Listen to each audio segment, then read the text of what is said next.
So MCC, the guardians of cricket, have announced a few changes to the laws of the game, and in this particular video we're going to take a look at 5 very important changes and how that will impact the sport of cricket. These new changes will come into effect from the 1st of October 2022. So here's the first change that has happened, and that is with regards to Monketing. Now remember, Monketing was always out, but it was still considered part of unfair play. But now it has been moved from 41, that was unfair play, law number 41 in the category of unfair play. From there it has been moved to law number 38, which deals with run out. So it's now officially going to be part of a run out and not necessarily unfair play. You know, a lot of controversy have erupted when it comes to Mankading. In fact, the name Mankading itself was very controversial. You had the likes of Sunil Gavaskar saying earlier, because it was based on legendary Indian cricketer Vinu Mankad, and it wasn't a dismissal that was really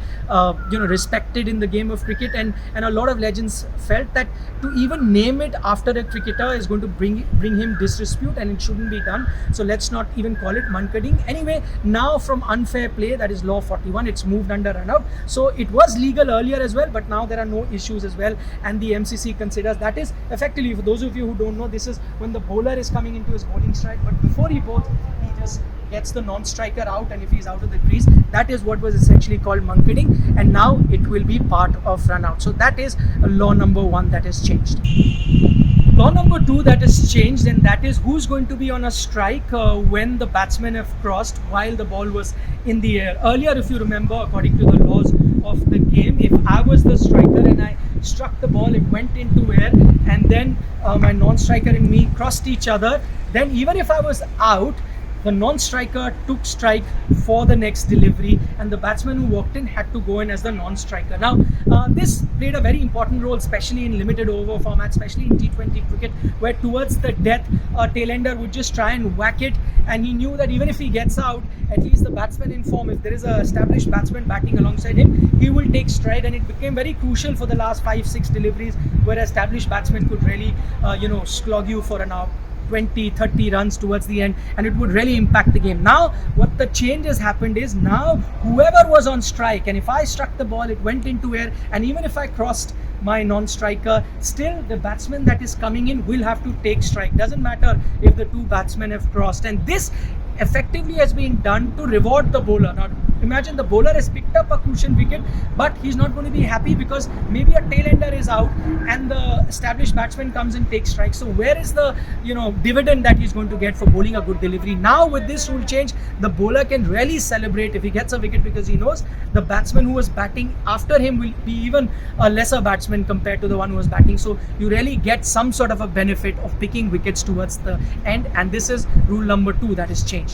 Rule number 3 that has changed, and that is, if you remember, when the coronavirus pandemic struck the world, one rule that was changed when cricket returned was that no saliva was allowed to be applied on the ball, and that was done for health reasons, for safety reason. But now the MCC has decided to make this law permanent, so bowlers will not be allowed to use saliva. So why was saliva used in the first place? To get shine onto a particular ball, especially when you wanted one side of the ball to be shiny, the other to be rough, for aiding reverse swing. So the fielding team or the bowler used to apply a lot of saliva to keep the shine maybe on one side or sometimes even on both sides. Now that has been deemed illegal.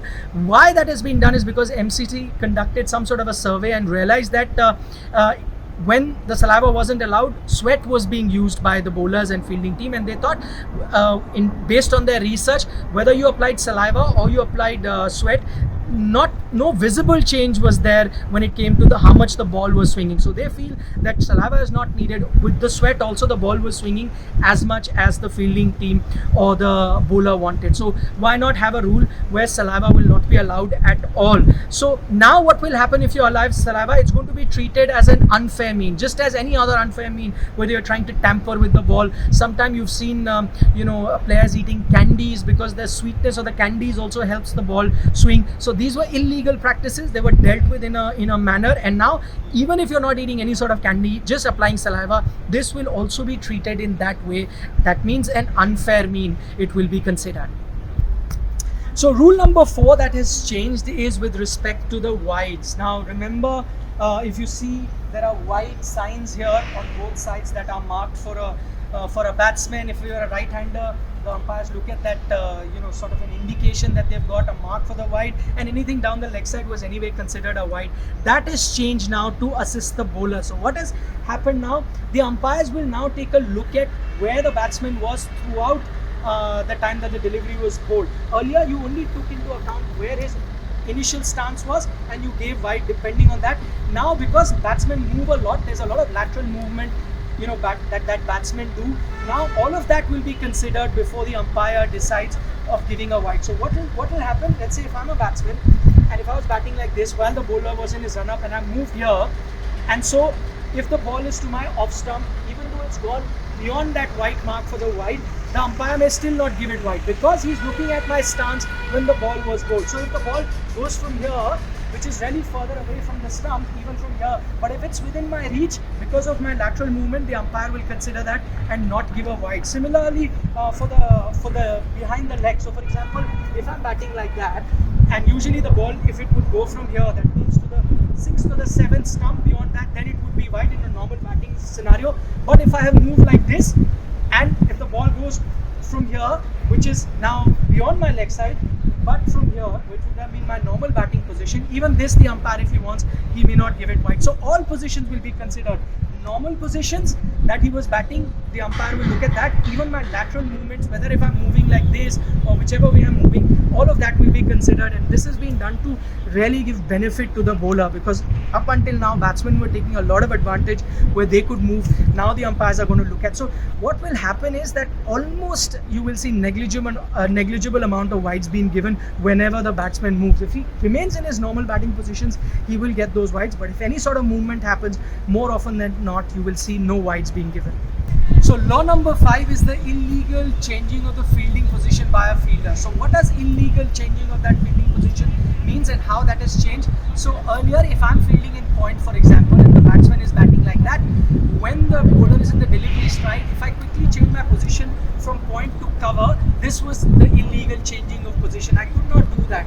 So what was the penalty that was given if I changed the fielding position? The penalty was that it was considered a dead ball. Now that rule is changed, and now the batting team will get 5 penalty runs if I'm a fielder who's here, positioned here, when the bowler is in the delivery strike, and while he's coming into bowl, if I change my fielding position to another area, then that will entitle 5 penalty runs to the batting team, which was earlier a dead ball.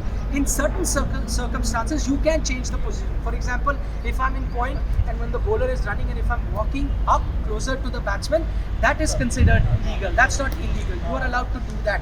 Also, if I am, let's say, fielding in the slip and the batsman is trying to play a reverse sweep, then I can, or a sweep, then I can quickly change and move to leg slip. That's allowed because that is based on what the batsman is trying to do. So these were considered legal. You could do that, but you couldn't completely change your fielding position. Earlier it was given a dead ball. Now batting team is going to get 5 runs. So those were the 5 very important changes that have been made to the laws of cricket. I hope you enjoyed this video. For more such content, don't forget to subscribe to Sports Today.